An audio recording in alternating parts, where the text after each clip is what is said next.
আজকে মুর্শিদাবাদ ঘুরতে এসে আমরা অনেক এনজয় করলাম। সো গাইস, দিনটি ছিল 22শে ডিসেম্বর, অর্থাৎ পবিত্র ঈদ উল ফিতরের পরের দিন। তাই সব বন্ধুরা মিলে ভাবলাম যে একটু মুর্শিদাবাদ থেকে ঘুরে আসি। ওই জন্য বাড়ি থেকে সকাল সকাল একটি টোটো ধরে চলে আসলাম পলাশির স্টেশন এবং টিকিট কাউন্টার থেকে টিকিট কেটে ট্রেনের জন্য অপেক্ষা করছিলাম। আর কিছুক্ষণের মধ্যে ট্রেন চলে আসায় ট্রেনে উঠে পড়লাম। তারপর একটানা 50 মিনিট মতো ট্রেন জার্নি করার পর পৌঁছে গেলাম মুর্শিদাবাদ স্টেশন। দেন স্টেশন থেকে 15 টাকা টোটো ভাড়া দিয়ে চলে আসে হাজারদুয়ারি এবং হাজারদুয়ারির ভিতরেও 4 সাইড ঘোরাঘুরি ও তার সঙ্গে কিছু ফটোশুট করি।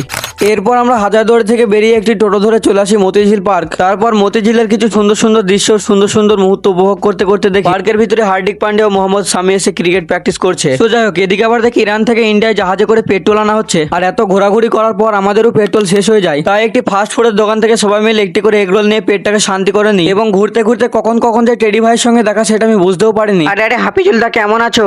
ভালো আছি, তুই এখন যা তো। টেডিকে এরকম ভাবে ইগনোর করে চলে আসলাম যুদ্ধ ময়দানে। এই কেরে কেরে এখানে? আমি গহাতে মামা ভিডিও করছি। এখান থেকে পালা, ভিডিও বন্ধ কর, নয়তো তোর বুকে ছুরি মেরে দেবো। হ্যাঁ পালাচ্ছি গাইস, আমি পালাই আর তোমরা আমার মিনি ব্লগসের জন্য চ্যানেলটিকে ফলো অ্যান্ড সাবস্ক্রাইব করো। বাই।